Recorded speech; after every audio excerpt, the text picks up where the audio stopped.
Bonjour, je suis Christelle ici, la chaîne Académie de la Nouvelle Conscience.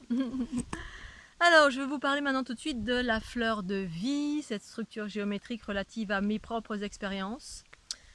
Comme vous le savez tous, ou peut-être pas, eh bien, en 2012, ma Kundalini s'est activée, j'ai commencé à vivre de la géométrie dans mon corps. Et il s'est avéré au fur et à mesure que eh bien, j'ai commencé à donner un nom à tout ceci. Ma conscience m'a expliqué ce que c'était.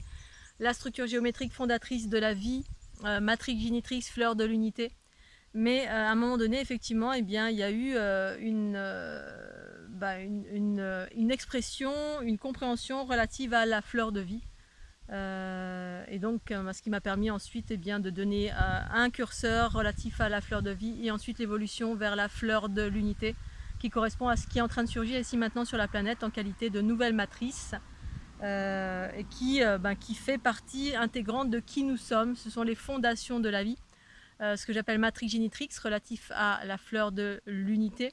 Matrix génitrix, les sources mères qui créent la vie harmonieuse à travers la géométrie, quels sont et que nous sommes, c'est-à-dire on n'est pas séparés de cela, on est cela. Et donc cette génétique de lumière, c'est ce qui compose le vivant. Hein, cette génétique, cette géométrie, c'est de la génétique de lumière avant que le manifesté n'existe, avant que ce soit un chien, un chat, un Scooby-Doo, à l'image de la mitose et la méiose. Eh bien, nous sommes des sphères. Et ces sphères créatrices de vie, de plans de conscience, de monde, d'univers, de multivers. Bref, ça crée la vie. Et donc dans ce contexte-là, je voulais expliquer tout simplement, une chose que j'ai déjà expliquée, c'est que la fleur de vie tout simplement correspond au plan de conscience duel de cette humanité qui correspond à un cycle évolutif que nous sommes en train de quitter. La fleur de vie, pour moi, c'est les 6 plans de conscience, c'est 6 sphères plus une, ce que les férus de la géométrie appellent la graine de vie, moi j'appelle ça la fleur de vie. Et ce que les géométries la géométrie appelle la fleur de vie, moi j'appelle ça la grille vibratoire de la fleur de vie. La fleur de vie étant pour moi ce qui compose un individu, c'est-à-dire composé de 6 sphères plus celle du centre, une, qui est l'unité en soi. Le retour à l'unité et la possibilité de pouvoir s'expanser à l'extérieur pour faire des expérimentations, des expériences dans le manifesté. Et donc dans ce contexte, eh bien, la fleur de vie, c'est 6 sphères plus une, et ensuite les expansions tout autour qui correspondent à la création de notre propre réalité à partir de cette structure géométrique fondatrice de la vie que nous sommes, mais dont nous n'avons pas conscience, bien évidemment, pour la plupart d'entre nous. Et donc cette fleur de vie correspondait aux 7 plans, 6 sphères plus une, ça fait 7. C'est les plans de conscience relatifs à la dualité, à la densité qui s'exprimait dans on va dire, normalement qui aurait dû s'exprimer dans des choses sympathiques, c'est-à-dire dans des choses équilibrées, mais même avec une conscience pas très très élaborée, mais qui était ce qu'elle était, à l'origine, qui était divine et parfaite, et qui correspond à l'ère du poisson, hein, une ère qui a été plus ou moins, on va dire, détournée, et qui est devenue une ère patriarcale, et qui finalement, au regard de l'unité, est une expérience comme une autre, puisque au regard de l'unité, rien n'est fâcheux, puisque voilà, tout n'est qu'expérience, même dans l'ombre et dans la lumière, toute est expérience, que tout est conscience, même si les consciences sont altérées. Et donc dans ce contexte-là, la fleur de vie, eh bien, elle doit reprendre son état d'équilibre, retrouver son état originel, ce que j'appelle l'atome primordial. Tout ceci, en fait, ce sont mes propres expériences, hein. Je vous partage mes expériences et ma conscience à ce sujet. Parce que justement, eh bien, j'ai vécu ce process dans mon corps, cette géométrie dans mon corps, perçu que cette géométrie nous composait toute chose, c'était comme un immense réseau à travers lequel circule l'information, en mode émission-réception bien évidemment, mais qui a été pendant toute l'ère du cycle évolutif de l'ère du poisson, qui a été détourné par les lignées patriarcales originelles, c'est-à-dire les extraterrestres qui ont surgi sur la planète et qui ont fait de la génétique, c'est-à-dire qui ont créé des êtres à leur image plus ou moins, avec différents matériels génétiques, et du coup l'ADN a été enfermé de certains êtres, les coupant de leur divinité. La divinité, ça veut dire de la conscience, du principe féminin en soi. C'est pour ça que ce plan de conscience ici s'est exprimé dans les oppositions, et particulièrement un clivage entre le féminin et le masculin, avec des rapports de force, des rapports de soumission, de domination, de pouvoir, etc., qui ont tout simplement existé entre les hommes, les femmes, le féminin, le masculin. La parité n'existait pas et n'a jamais existé, on va dire, n'a jamais vraiment existé, hormis dans les cultures matriarcales. Mais les cultures matriarcales, c'est pas la parité, c'est une expression qui est différente, Mais même ces mots-là ont été déviés, détournés par rapport à la conscience que j'ai dans l'unité. C'est la raison pour laquelle quand je parle de patriarcat, de matriarcat, souvent c'est mal perçu parce que on a une expression qui, une fois encore, s'exprime dans les notions de pouvoir, de manipulation, de clivage, c'est toi plus, c'est moi moins, c'est toi. Et en fait, ce sont toutes ces expressions de plus, de moins, de pouvoir, d'inférieur, de supérieur sont relatives aux lignées patriarcales parce que la lignée patriarcale s'exprime à partir de l'ego. Qu'on soit un homme ou une femme, c'est l'ego qui s'exprime. Et l'ego, c'est toujours dans les jeux de pouvoir, de plus, de moins, de rapport de force, et jamais dans des rapports égalitaires, on va dire, ou de neutralité, c'est-à-dire on fait un partage d'une chose, et puis il n'y a pas de pouvoir, il n'y a pas de rapport de force, il n'y a pas de stratégie, il n'y a pas de manipulation, rien de tout ça. Et donc tout ça pour en venir au fait que, dans cette fleur de vie correspondait à l'ensemencement, à l'origine, à l'ensemencement de la conscience de ce monde. Ensemencement de la conscience. C'est la raison pour laquelle la conscience était relativement, on va dire, plus ou moins basse, enfin basse, pas basse, mais qui était ce qu'elle était, c'est-à-dire qu'il y avait une limite.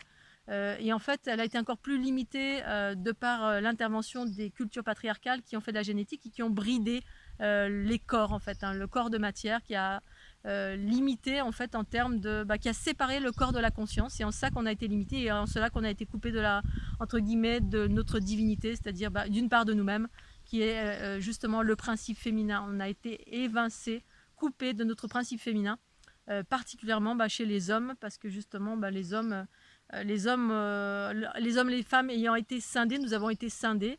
Eh bien, les hommes ayant une force musculaire beaucoup plus importante, étant scindés de leur féminin, et bien du coup on devient un être belliqueux qui agit dans le pouvoir, qui utilise sa force pas à bon escient. La force normalement doit être utilisée pour préserver, pour protéger, pour aider, et non pas pour soumettre, dominer, utiliser des stratégies pour dans des quêtes de pouvoir, de manipulation, de soumission, etc. Comme à l'image des lignées originelles patriarcales. Bref.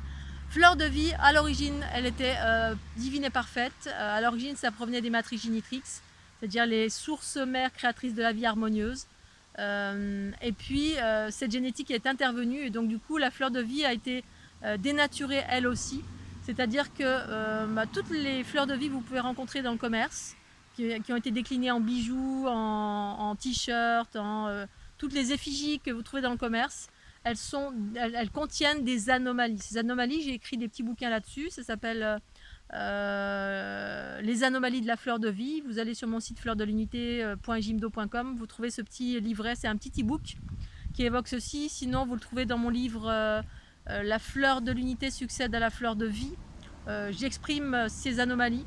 Ces anomalies, en fait, c'est 6 sphères qui entourent la structure géométrique que vous trouvez dans le commerce et qui empêche littéralement le processus d'unité d'expansion d'un individu. C'est-à-dire que ça limite l'individu et l'individu reste donc du coup dans la cour d'école, un corps régi par les lois patriarcales, l'autorité extérieure qui nous régit, qui nous met dans des cadres et dans des cases pour qu'on puisse être bien formaté à continuer à exprimer les choses selon les lois patriarcales, dans le pouvoir, dans la domination, dans l'enfermement, dans le magnétique, dans tout ce qui est relatif à cette dualité qui s'exprime dans les oppositions, jusque dans les aspects les plus subtils.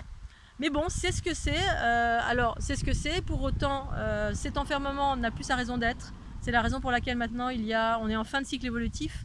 Cette fin de cycle évolutif évoque la fleur de l'unité, elle s'exprime à travers la fleur de l'unité, c'est-à-dire la continuité de la fleur de vie. Effectivement, c'est quelque chose que je vis depuis 2012 dans mon corps et je vais faire une autre petite vidéo pour exprimer la fleur de l'unité qui est la continuité et qui correspond tout simplement à cette transition vers l'ère du Verseau, c'est-à-dire une nouvelle matrice, une expansion, une multidimensionnalité qui s'exprime en soi, pour soi, par soi et qui, à travers cette expression, se répand à l'ensemble, c'est-à-dire ça se construit à l'ensemble. Une fois qu'on a construit, retrouver ça en soi. Mais pour retrouver ça en soi, il s'agit de connaître la prison dorée, c'est-à-dire savoir ce par quoi on est enfermé, sans pour autant rentrer dedans et être dans la rébellion, les rapports de force, etc. Il s'agit juste de savoir, de comprendre, d'appréhender les enfermements, quels sont les enjeux, pour ensuite pouvoir s'en défaire, s'émanciper de tous ces enfermements, qui étaient tout simplement le fruit des expériences du passé, un passé bien lointain, mais qui pour autant est encore exprimé et existe encore. Il y a des ramifications sur la planète des ramifications d'êtres qui sont d'une conscience, on va dire, encore patriarcale qui gouverne la planète. Pour autant, il y a des émissaires, entre guillemets, tels que moi et plein d'autres sur la planète qui expriment une nouvelle réalité pour permettre bien justement d'avoir accès à cette unité, de se libérer en totalité, d'avoir accès via, moi ce que je propose, la fleur de l'unité, qui sont aussi des codes au-delà des fondations de la vie, des codes qui reprogramment et qui permettent de retrouver cette liberté, cet atome primordial et de changer de paradigme et d'archétype en totalité pour se libérer, aller vers l'unité, la neutralité, s'émanciper en fait des lois patriarcales du chaos. Voilà, donc je vais faire une autre petite vidéo, je vous fais des gros bisous, puis pensez au petit pouce bleu. Tchuss.